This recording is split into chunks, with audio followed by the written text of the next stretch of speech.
1절로 7절까지 우리 함께 교독하겠습니다. 열왕기하 6장 1절로 7절까지 함께 교독합니다.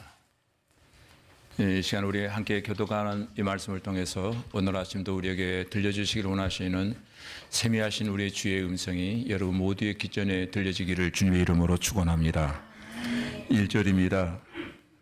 선지자의 제자들이 엘리사에게 이르되 보소서 우리가 당신과 함께 거주하는 이곳이 우리에게는 좁으니 우리가 요단으로 가서 거기서 각각 한 제목을 가져다가 그곳에 우리가 거주할 처소를 세우사이다 하니 엘리사가 이르되 가라 하는지라.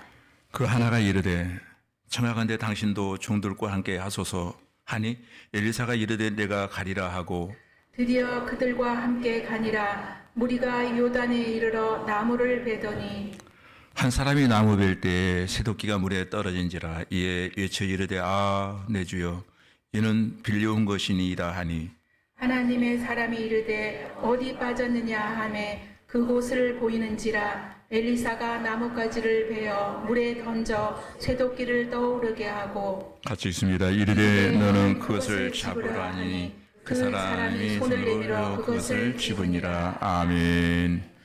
택함받은 자녀들에게 예배하라 하시고 우리가 드리는 예배를 하나님 기뻐 받아주시오니 감사드립니다. 지나온 삶의 발자취들을 반추해 볼 때에 자랑할 것이 하나도 없지만 이제 하나님만을 기뻐하고 하나님만을 자랑하며 살기를 다짐하고 원합니다. 하나님 이 시간도 우리에게 오셔서 연약한 우리들을 만져주시고 하나님 붙들어 주셔서 견실한 믿음을 지키게 하시고 날마다 허락하신 우리의 삶이 승리의 삶이 되게 하여 주시옵소서. 우리를 모든 거짓 영들의 유혹, 분노와 짜증, 악함과 게으름을 이기고 날마다 성령의 다스림 속에 충만케 하여 주시옵소서. 그래서 부름받은 성도답게 이 땅에 사는 날 동안 부끄럽지 않게 믿음 지키며 살게 하여 주옵소서. 오늘 또 우리와 함께 예배하지 못하고 군대 애국 객지에 나가 있는 사랑하는 우리의 자녀들, 혼속들 하나님 함께 해주시기를 원합니다.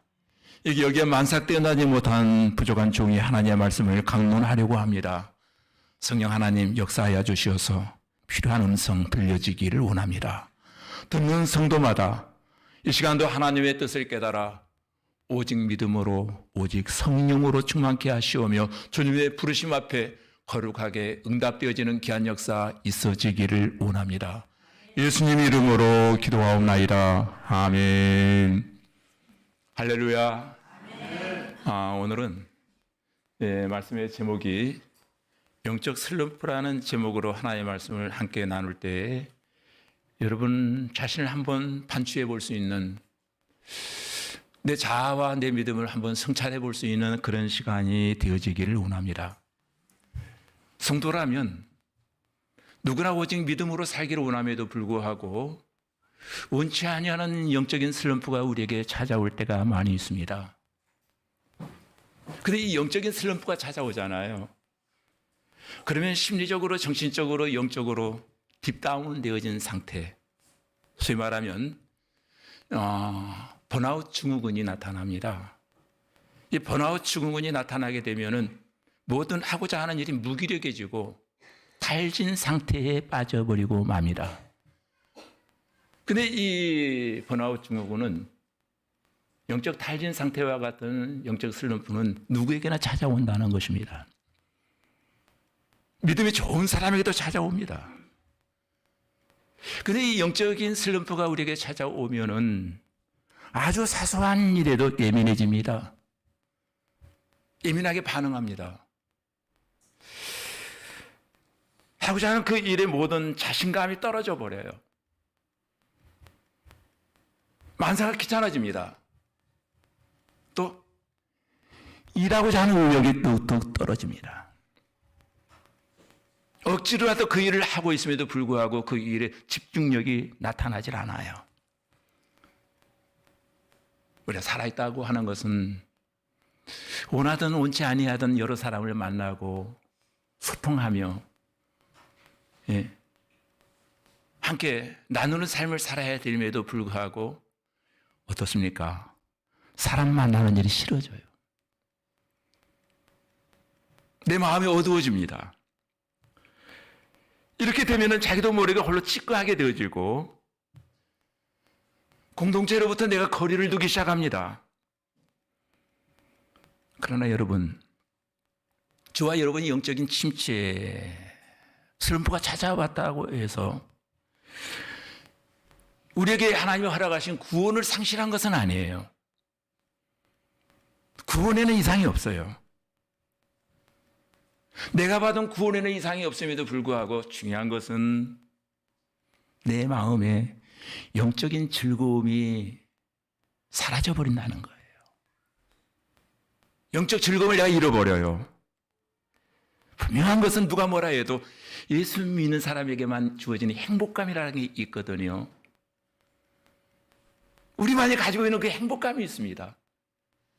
누구도 가져갈 수 없고 누구도 본받을 수, 이미테이션 할 수 없는 그 영적인 행복감이 있어요. 근데 영적인 슬럼프가 오니까 여러분, 내 마음의 평안이 사라져버려요. 즐거움이 사라져요. 늘 사건, 문제 앞에서 흔들리고 있는 내 자신을 바라보게 됩니다. 영적인 침체는 결국 하나님과의 그 친밀감, 나포 형성이라고 하죠. 심리학에서. 좋은 관계, 밀접한 관계를 유지해야 됨에도 불구하고 그 친밀감이 사라져버린 거예요. 내 마음이 메말라요. 메마르고 또 텅 빈 공허한 상태에 가끔씩 내가 살아온 발자취를 돌아봅니다. 도대체 내가 무엇을 위해 살아가고 있는지, 왜 일을 해야 하는지, 의미. 그 의미를 찾을 때 그 의미가 무의미하다라고 하는 것을 깨닫기 시작합니다. 산다는 게 이런 거야. 무의미해져요. 그 무의미라고 하는 단어 앞에 내 삶은 딥다운되어진 상태에 의욕이 상실되어집니다. 그러면 여러분, 내가 분명히 영적인 크리스찬임에도 불구하고 하나님 편에 서 있는 사람임에도 불구하고 기도하는 것이 싫어져요. 성경 보는 것도 싫어지고 심지어는 교회 가는 일조차도 엄청난 짐으로 여겨져요. 귀찮게 여겨집니다. 이 영적인 슬럼프는 역시 누구나 경험할 수 있는 증세인데 또한 우리는 이것을 반드시 극복해야만 한다는 거예요. 예. 왜 그렇습니까? 영적인 슬럼프가 왔더니 그것을 한마디로 내 삶에서 정의해 보니까 내가 크리스찬임에도 불구하고 전혀 크리스찬답지 아니한 생애를 살게 되고 크리스찬답지 아니하는 관점에서 문제를 바라보고 크리스찬답지 아니한 어떤 사고와 가슴을 간직하고 손과 발로 행동하는 내 모습을 바라봅니다. 이건 아닌데, 이렇게 살면 안 되는데, 주님이 원하시는 삶은 이것이 아닌데, 우울합니다. 그 우울이 시간이 계속됨에 따라서 절망감에 빠져버립니다. 소위 말하면 영적 침체가 더 깊어져 간다는 것이죠. 이것을 이름하여 우리는 영적인 슬럼프라 합니다. 혹시 오늘 이곳에 모인 여러분들 가운데 그와 같은 영적 침체에 빠지신 분들이 계시진 않습니까? 미래를 생각해 보았더니 암담해요. 꼭 이렇게 살아야 되나? 사는 것이 너무 힘겨워요. 짐처럼 느껴져요. 그런 마음이 한순간이라도 내 마음을 지배하고 내 마음속에서 떠나지 아니한다면 영적 침체에 빠져 있는 거예요.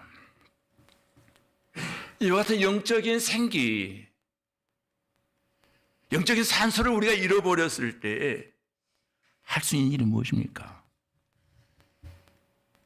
영적인 날이 우리는 무뎌진 상태에 있기 때문에 아무것도 할 수 없다는 거예요. 영적인 날이 무뎌져 있는데 그걸로 뭘 자르려고 하면 잘라집니까? 그러면 도대체 이와 같은 영적인 슬럼프에 빠지는 이유가 무엇일까요?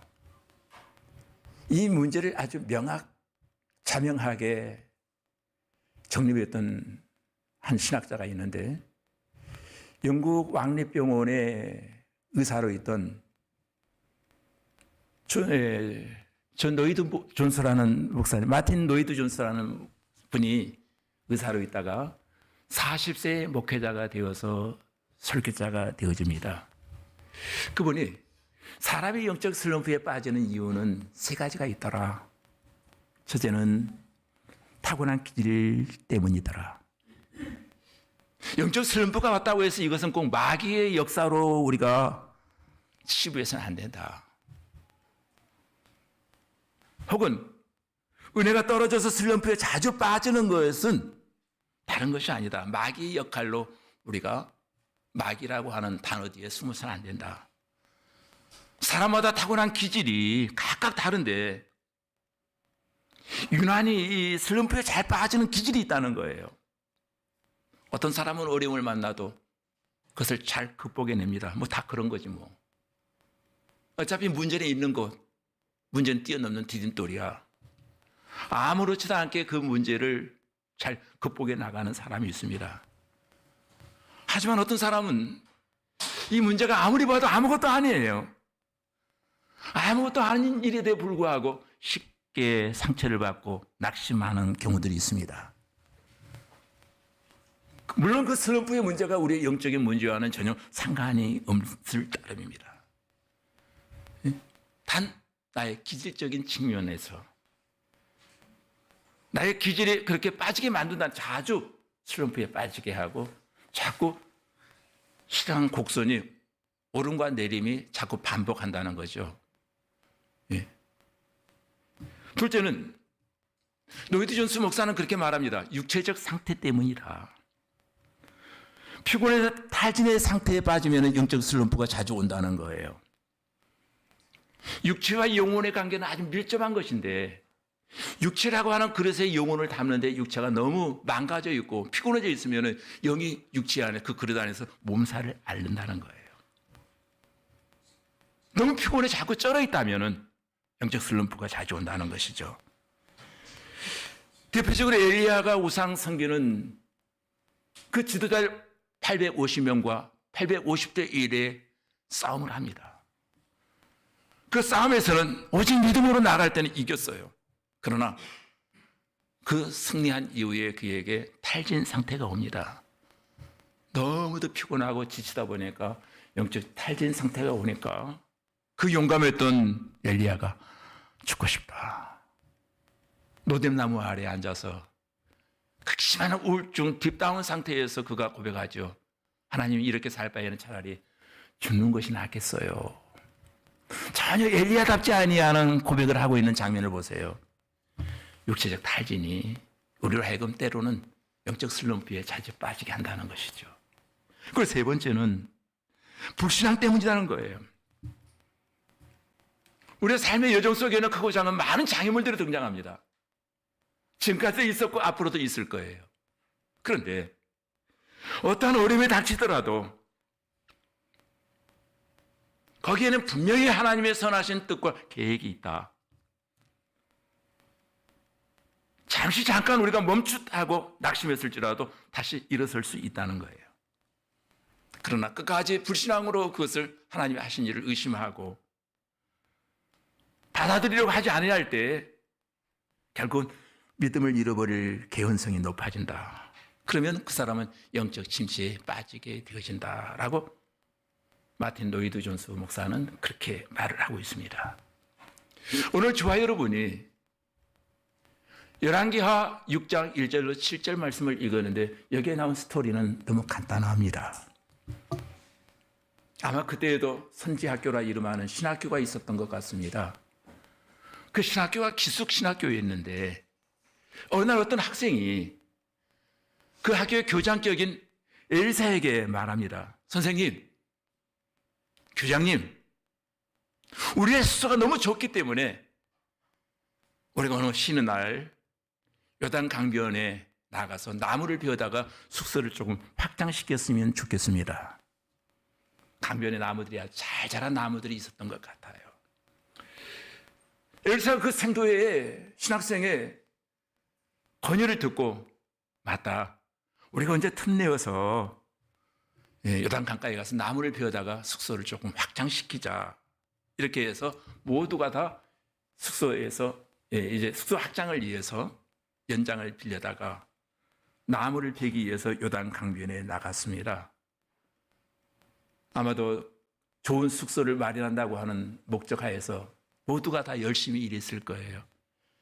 근데 그 생도 가운데 한 사람이 열심히 일을 하다가 도끼날이 물에 빠져버리고 만 거예요. 이 사건이 생도에게는 정말로 난감한 일이 아닐 수 없었습니다. 우리가 보기엔 도끼 한 자루가 그렇게 뭐 중요한가라고 생각할 수 있습니다만 이 시대에는 아직 철기 문화 시대가 아니었기 때문에 철이 굉장히 귀한 시대였고 특별히 철로 만든 연장은 아주 고귀한 가격에 팔리곤 했다는 것입니다. 그렇다면 이 선지생도는 그 도끼날을 살 만한 능력이 없어서 누군가에게 아마도 주변에 지인 가운데 부잣집 친구가 있든지 부잣집에 어떤 아는 사람이 있었는지 모르지만 그 집에서 빌려온 것이었어요. 내 것도 아닌 빌려온 그것을 요단 강변에 빠뜨리고 만 거예요. 여러분, 언뜻 보면은 도대체 이 성경, 이런 기록을 왜 성경에 기록해 두었을까? 전혀 납득이 되지 않을 수 있습니다. 하지만 이 스토리에 담겨 있는 영적인 메시지가 있습니다. 성경에 나타난 모든 기적은 표적을 담고 있다는 거예요. 표적 사인이 있습니다. 뭔가를 보여주기를 원하는 목적이 있었어요. 하나님의 기적을 통해서 영적인 교훈을 주기를 원하는데 오늘 우리는 그 영적 교훈이 무엇인가를 발견케 되어지기를 주님의 이름으로 축원합니다. 자, 잃어버린 도끼. 이 잃어버린 도끼 날이 주는 영적 메시지는 무엇일까요? 이건 세 가지를 말하고 있습니다. 영적 파워, 영적인 힘이 있어야 한다는 거예요. 그리고 영적인 날, 영적인 날이 바짝 서 있어야 된다는 거죠. 영적인 날이 서 있지 아니하고서는 아무것도 뵐 수가 없어요. 우리 어떻게 행동하는지를 가르쳐주고 있습니다. 이 도끼를 영적인 날과 영적인 파워를 잃어버렸을 때 우리가 어떻게 해야 하는가? 여러분, 도끼는, 이 본문이 우리에게 말하는 도끼는 성도가 가져야 될 영적인 능력을 말합니다. 우리에게는 분명히 주 예수를 믿으라 그리하면 너와 내 가정의 구원을 얻으리라 하신 하나님께서는 하나님의 자녀가 되는 자들에게 권세를 주셨으니라고 요한복음 1장 12절에 말합니다. 권세. 다이나마이트와 같은 능력을 우리에게 주셨다는 거예요. 예수 안에 들어오는 그날부터 우리에게는 보이지 않는 영적인 능력이 우리에게 임했다는 거예요. 근데 여기 도끼날을 잃어버렸다라고 하는 것은 영적인 파워, 영적인 능력을 잃어버렸다는 말이에요. 영적인 능력을 잃어버리면 어떻게 신앙생활 할까요? 두 번째, 영적 파워가 나타나질 않아요, 이 사람에게는. 분명히 영적인 어떤 예리한 그것이 나타나야 될 텐데 이게 나타나지 않는다는 거예요. 또 하나는 여기서 도끼는 영적인 말씀을 말하고 있습니다. 만약 저와 여러분이 신앙생활을 하고 있음에도 불구하고 이 세 가지를 잃어버렸다면 우리의 삶 속에 무기력함, 신앙이 무미건조하다는 거예요. 또 주일이네 갈까 말까 굉장히 망설여집니다. 분명히 주일을 허락하신 것은 세상으로 향하던 발걸음을 멈추고 주 앞에서 하나님 주시는 영적인 에너지를 공급받으라고 하는 하나님의 신호임에도 불구하고 우리는 갈등해요. 예배 꼭 드려야 되나? 꼭 가야 되나? 자, 그렇다면 여러분이 이와 같은 영적 슬럼프에 빠졌다면 어떻게 하시겠습니까? 영적으로 광야와 같은 내 마음이 메말라 버렸어요. 메말라 버린 상태 속에서 나도 모르게 내 영혼은 타는 목마름이 있습니다. 뭔가를 갈망합니다. 그런데 하나님과의 관계는 점점 멀게만 느껴집니다. 오늘도 나와 동고동행하신 임마누엘의 하나님의 내 삶 가운데 느껴지지 않아요. 기도했습니다. 근데 그 기도가 단지 울리는 꽹과리 소리처럼 느껴집니다. 공허하게 느껴져요. 산에서 외치는 메아리처럼 다시 그 소리가 내게 들려옵니다. 무뎌진 도끼날. 그 무뎌진 도끼날로 뭘 자르겠어요? 거기는 영적 파워가 나타나지는 않아요. 우리 사건을 등장하는 산지생도를 통해서 다음과 같이 몇 가지 사실을 배울 수 있고 또 그것이 회복되어져야만 할 줄로 믿습니다.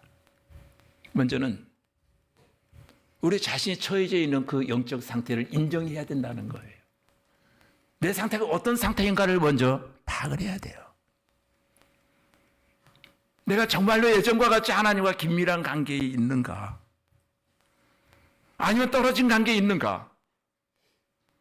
하나님과 관계와 거리, 머리로만 아는 지식이 아니고 가슴 뜨거움이 내 안에 있는가? 오늘 본문 6장 5절에 나타나는 이 선지생도를 여러분 주목해 보시기 바랍니다. 한 사람이 나무를 벨 때 새도끼가 물에 떨어진지라 이에 여쳐 이르되 내 주여 이는 두려운 것이니이다 하니 이 생도의 첫 번째 반응은 도끼날이 빠졌다라고 하는 사실을 그대로 인정하고 있습니다. 숨기려고 하지 않습니다. 맞습니다. 난 도끼날이 빠졌습니다. 여기 물에 빠진 도끼날은 능력을 의미한다고 했잖아요. 도끼날은 일을 마칠 수 있는 힘이기도 합니다. 그 능력과 힘을 이 선지생도는 선지생도에게 마땅히 있어야 될 그 본질적인 그 무엇 그걸 잃어버렸어요. 우리 성도들에게 꼭 있어야 될 그 본질적인 그것, 영적인 파워, 주님의 능력이 우리에게 나타나야 되는데 삶의 현장에서 전혀 나타나지 않아요. 세상 사람이 절망할 때 같이 절망합니다. 낙심할 때 같이 낙심합니다. 수단과 방법을 추구할 때 우리는 더 농도 짚은 방법과 수단을 요구하려고 합니다. 아니잖아요, 이건. 하나님 주신 영적인 능력, 파워는 아니잖아요, 이게. 그러다 보니 이 영적 슬럼프에 빠지니 첫 번째 증상이 나타나는데 사랑이 식어진 거예요. 근데 본인은 그렇게 말합니다. 세상에 사랑이 식어졌다고 말합니다. 그러나 사랑이 식어졌다고 느끼는 것은 본인에게서 오는 거예요. 내적인 식어짐이 주변을 사랑이 식어졌다고 바라보는 거예요. 사랑이 식어져 버립니다. 사랑이 자신을 더 이상 움직이게 만들지 않습니다. 사랑이 더 이상 마음의 감동도 주지 않습니다. 때마다 예배의 매너리즘에 빠져 예배의 자리에 나와 있지만 아무런 감동을 느끼지 않습니다. 하나님과의 만남도 없습니다.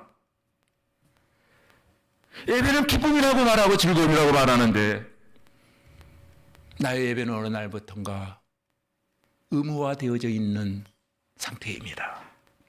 의무가 되었습니다. 교회를 출석하고 봉사를 하고 뭔가를 내가 하고 있지만 거기에는 감동도 즐거움도 사라져버린 상태. 전혀 역동적이지 못한 상태 속에서 자리만을 지킵니다. 마음이 식어졌습니다. 마음의 불길이 점점 꺼져갑니다. 더 이상 감동이 일어나지 않습니다. 뜨거운 감동이. 여기에 대한 진단을 요한계시록 2장에 보니까 4절 5절에 보니까 그 이유는 네가 첫사랑을 잃어버렸기 때문이다. 빨리 파악하라. 어디에서 떨어졌는지, 무엇 때문에 떨어졌는지, 무엇 때문에 그 사랑으로부터 멀어지고 있는지 알았느냐? 회개하라. 만약 깨달았음에도 불구하고 네가 해결치 아니하고 제자리를 찾지 아니하면 내가 촛대를 옮겨버리리라. 예수님의 가르침이에요. 사랑이 식어진 것은 주변이 식어진 것이 아니고 네 마음의 사랑이 식어진 것이다. 이것이 영적인 수면파가 왔을 때 일어나는 대표적인 현상이라는 거예요.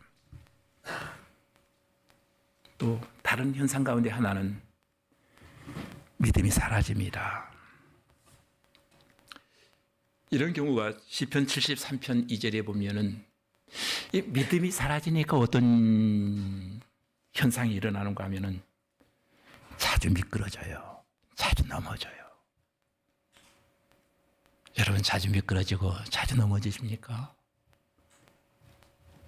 소위 이름하여 시험이라고 하는, 여기서 시험은 테스트의 시험이 아니고 템테이션, 유혹적인 시험이 내게 자주 옵니다. 시편 73편 2절에 보면은 이 사람이 깨달았어요. 내가 왜 자꾸 넘어지고 미끄러지는가? 이유를 알았습니다. 하나님께로부터 멀어지고 있구나. 자꾸 육신의 시간에서 모든 것을 바라봅니다. 중요한 것은 믿음이 흔들리고 믿음이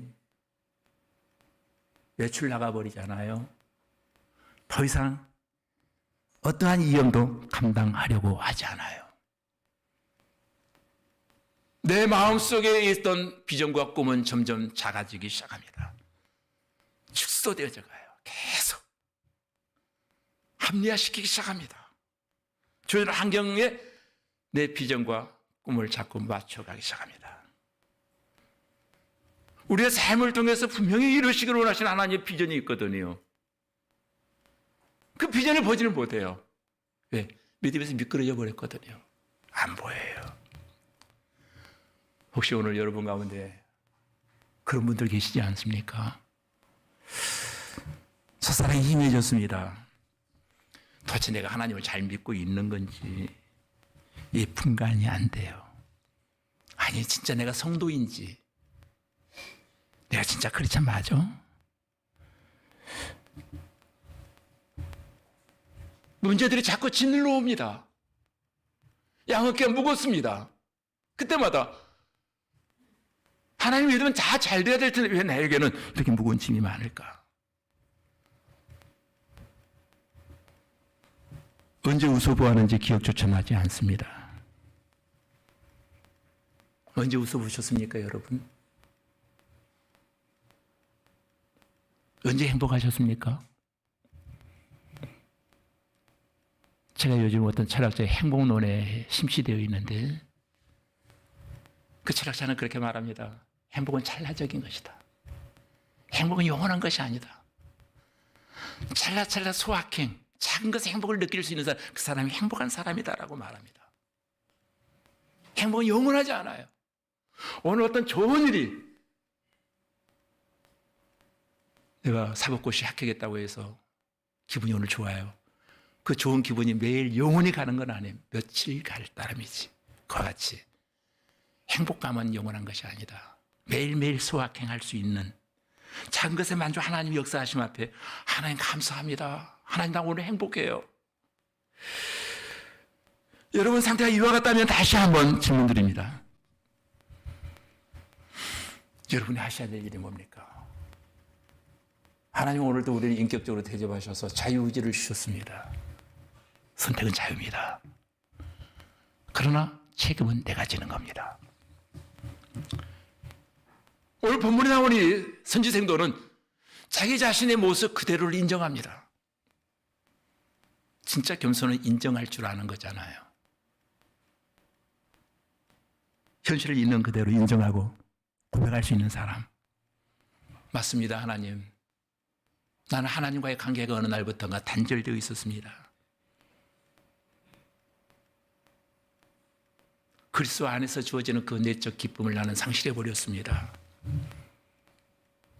하나님 안에서 주어지는 그 뜨거운 패션, 열정, 그것도 사라져 버렸습니다. 영적인 나는 어느 날부터는 무뎌져 있습니다. 이 사실을 빨리 진단하고 인정할 줄 알아야 돼요. 그래 하나님 치료는 시작되어집니다. 그러나 인정하지 않으면 치료는 멀리만 느껴집니다. 하나님, 이 시대의 이 환경 속에 나에게 하나님이 주시는 뜨거운 불씨가 필요합니다. 다시금 나의 식어졌던 열정이 되살아나기를 원합니다.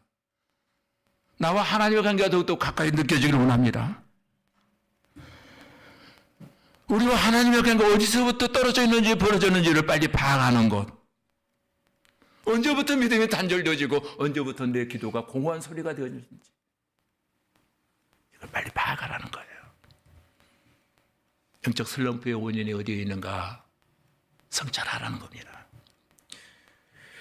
오늘 본문에 등장하는 성도는 자기의 도끼날이 어디에서 빠졌는지 정확히 알고 있었습니다. 엘사가 젊은 선지 성도에게 잃어버린 것이 어디냐고 묻습니다. 그래서 6절에 그렇게 대답하잖아요. 하나님의 사람이 이르되 어디서 빠졌느냐 하매 그것을 보이는지라 엘사가 나뭇가지를 물에 베어 던져 새도끼가 떠오르게 하고. 여러분, 언제부터 하나님과의 관계가 단절되었는지를 한번 돌아보십시오. 어디서부터 내가 잘못된 길로 가고 있었는지, 언제부터 하나님의 관계가 멀게만 느껴졌는지, 그것이 무엇인지, 우리로 하여금 멀어지게 하는 그 장애물들, 그 이유들은 아마도 사람마다 다르겠지만 수도 없이 많을 거예요. 먼저 우선순위의 문제가 바로 되어 있지 아니할 때, 소위 말하면 우리는 살아가는 날 동안 급한 일과 중요한 일을 많이 만날 거예요. 그러나 하나님과의 관계는 중요한 일이고 세상에서 일어나는 일은 급한 일들이에요. 그런데 이 급한 일 때문에 중요한 일이 항상 손해를 본다는 것이죠. 이 급하다고 하는 분주한 일 때문에 하나님과의 관계에 우선순위 1번이어야 될 그 중요한 일이 항상 손해를 본다는 것이에요. 우리가 다른 일로 너무 바쁘거나 분주하면은 나도 모르는 사이에 내 안에 계실 줄 알았던 하나님이 안 계시고 하나님께로부터 멀어져 있다는 거예요. 너무 바쁘다 보니 하나님을 잃어버릴 가능성이 높아집니다. 다음은 불순종이 하나님과의 관계를 단절시키고 합니다. 우리는 나름 하나님이 내게 원하시는 것이 무엇인지를 압니다. 알면서도 우리는 순종하지 않습니다. 하나님 나에게 무엇을 요구하시는지도 알아요. 근데 의도적으로 그것을 안 들은 척 모른 척 우리는 피해가려고 할 때가 많습니다. 하나님 원하신 뜻과 계획이 무엇인지 알면서도 거기에 내가 응답되어지지 아니하면 나도 모르게 하나님과 단절되어진 신앙생활을 하게 되어진다는 거죠. 하나님이 주시는 기쁨도 행복도 즐거움도 없어요. 그냥 의무만 남아있어요. 이게 바로 영적 슬럼프에 빠졌다는 증거거든요. 그리고 이 영적 슬럼프가 오면 자신의 개인기, 능력과 재능, 그걸 의지하려고 한다는 거예요. 자신의 우월한 것을 너무 의지하다 보면은 하나님을 의지하지 않습니다. 이것을 한마디 단어로 요약한다면은 교만함이죠. 이 교만함이 내 안에 찾아오잖아요. 어느 날부터 기도하지 않아요. 기도하지 않아도 나 신앙생활 잘할 수 있다고 자만심에 빠져 있습니다. 기도하지 않아도 나 같은 그리스도인 나와보라고 말합니다. 하나님 볼 때 먼지맛도 못한 행동을 하고 있으면서도 이런 사람은 지금 자연적으로 하나님과 멀어진 단절되어진 상태 속에서 살아가고 있는데 그 사람이 하는 그 모든 일을 통해서 어떤 열매가 맺어질까요? 아니에요. 하나님이 저와 여러분을 창조하실 때 하나님은 우리의 힘으로 살아갈 수 있도록 만들지 않았어요. 언제나 하나님의 능력, 하나님의 도우심을 요구하며 하나님의 도움을 받도록 우리는 창조되었다는 사실이거든요. 인간은 하나님 공급하신 힘으로 살도록 되어 있는 피조물들입니다. 그러나 하나님은 오늘도 영적 슬럼프에 빠져있는 저와 여러분이 회복되어지기를 원한다는 거예요. 6절 말씀해 보니까 제가 본의 아니게 설교를 좀 오늘 길게 하겠습니다. 예. 시간 약속 있으신 분들은 접으시기 바랍니다. 6절 중반절에 보니까 제가 어떤 분의 건의를 받아들여서 그렇게 하는 겁니다. 그냥 고하세요, 목사님. 중재하지 마시고. 예, 오늘 고하겠습니다. 6절에 보니까, 중반절에 보니까 엘리사가 나뭇가지를 베어 물에 던져 새도끼를 떠오르게 하고, 이 말씀을 여러분 잘 묵상해 보세요. 상상을 초월한 사건, 기적이 일어났습니다. 엘리사 선지자가 어떻게 했습니까? 나뭇가지 하나를 자른 후에 그것을 물가에 던졌다는 거예요. 근데 어떤 일이 벌어졌나요? 세상에 이런 일이. 물속에 가라앉아 있던 그 무거운 쇠도끼가 하나님의 역사가 아니고서는 이런 일이 일어날 수가 없어요. 지금 던진 것이 나무 토막도 아닙니다. 플라스틱이 아니에요. 무거운 쇠덩어리입니다. 근데 이 무거운 쇳덩어리가 고무풍선처럼 떠오르더라는 거예요. 이걸 어떻게 해석할까요? 상식에서 볼 때 이해할 수가 없어요. 납득이 안 가요. 그런데 하나님께서 역사하셨기 때문에 이러한 일이 생긴 줄로 믿습니다. 하나님이 역사하시면 아무리 무거운 쇳덩어리도 물 위에 떠오를 줄로 믿습니다. 이 말은 하나님의 역사는 불가능을 가능케 한다는 거예요. 내 힘과 내 지혜와 내 방법은 안 된다라고 하는 선입견이 주어졌을지라도 하나님이 함께 하시면 되어진다. 물론 이 나뭇가지에 대해서 많은 사람의 해석을 신학자들이 해석하는 경우가 다릅니다. 그 나뭇가지는 장차 오실 예수의 십자가를 의미한다. 뭐 등등의 해석들을 많이 하고 있습니다. 그러나 그 신학자가 너무 하나님께 잘 보이려 오버하고 있다라고 하는 느낌이 들었습니다. 그건 아닌 것 같고, 제가 아무리 성경 읽어봐도 그건 아닌 것 같고, 그래서 그 신학자 이름 옆에 오버하지 마시오, 당신. 제가 그렇게 써놓았습니다. 이 나뭇가지는 엘리사의 믿음을 상징하고 있는 겁니다. 눈으로 볼 수 있는 그 엘리사의 믿음이 거기에서 증명되어지고 있다는 거예요. 자, 결국 이 젊은 생도는 잃어버린 도끼를 되찾게 됩니다. 도끼를 되찾는 이 사건을 통해서 주고자 하는 핵심 메시지가 있습니다. 내 생각으로는 아무리 불가능할지라도 하나님께 맡기면 하나님 역사하시면 가능해진다. 물속에 깊이 빠진 쇳덩어리도 떠오른다면 하나님이 너와 함께 하시면 안 될 것이 뭐가 있겠느냐. 다 되어진다. 절망하지 말고 기도해라. 하나님이 역사하신다. 그러면 여기에 잃어버린 도끼가 누구 것이었다고 말합니까? 누구 것이었어요? 예, 맞아요. 빌려온 것이었다. 여기 빌려왔다라고 하는 말에 하나님은 핵심 포인트를 찍고 있습니다. 하나님이 우리에게 보시기를 원하는 단어가 빌려온 것이다. 사실 우리가 가지고 있는 모든 것들은 다 빌려온 것들이에요. 모든 것이 다 하나님께 속해 있는 것들인데 하나님에게 속한 것을 내 것이라고 할 수 있는 것은 한 가지도 없다는 사실을 깨달아라. 인생은 빌려온 것이다. 하나님이 이 땅에 사는 날 동안 다 빌려주셨어요. 잠시 잠깐 이 땅에 사는 날 동안 70년, 80년 사용할 수 있도록 하나님이 허용하신 거예요. 그게 우리는 렌트 받은 인생들이에요. 네. 우리는 세상 살 때, 태어날 때 빈손으로 왔어요. 세상 떠날 때 우리 한 가지도 가지고 가지 못합니다. 왜? 내 것이 하나도 없기 때문에. 다 빌려온 것들이니까. 이 세상 사는 날 동안 하나님이 잠시 잠깐 편리하게 살 수 있도록 다 빌려주시더라는 거예요. 이렇게 살다가 빌려온 렌트 인생 살다가 우리가 죽게 되면 어떻게 됩니까? 하나님 이것을 또 다른 사람에게 빌려주실 것입니다. 우리가 인생을 살아가는 능력조차도 하나님께서 다 빌려주신 거예요. 우린 빌림받은 인생들이에요. 아, 내 주여, 이것은 빌려온 것이니이다. 개인의 능력이 아니라 하나님 능력으로 우리는 살아가고 있어요. 우리 가진 것, 내 것은 하나도 없어요. 그러니 여러분, 내 것이다 생각하고 욕심 부리지 마세요. 잠시 잠깐 빌려온 것 지나가는 통로일 뿐이에요. 근데 이어지는 7절 말씀에 이렇게 말합니다. 이르되 너는 그것을 집으라 하니, 떠오른 그 쇠도끼를 말하죠. 그 사람의 손을 내밀어 그것을 잡으니라. 엘리사 선지자가 도끼를 잃어버린 자에게, 제자에게 말합니다. 너는 그것을 집으라. 이 말씀을 잘 보시면 엘리사 선지자가 도끼를 집어서 제자에게 준 것이 아니라 손을 내밀어 물에 떠오른 도끼를 네 손으로 네가 직접 잡으라. 무슨 메시지를 주려고 이 단어를 기록했을까를 한번 묵상해 봅니다.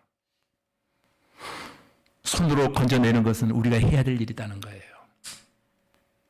불가능을 가능케 하신 것은 하나님이 하실 일이라면은 이제 떠오른 것을 잡아오는 것은 내 몫이라는 거예요. 이것이 성경 전체에서 주는 일맥상통한 메시지입니다. 많은 그리스도인들의 실수가 하나님이 하실 일과 내가 할 일을 구분하지 못한다는 거예요.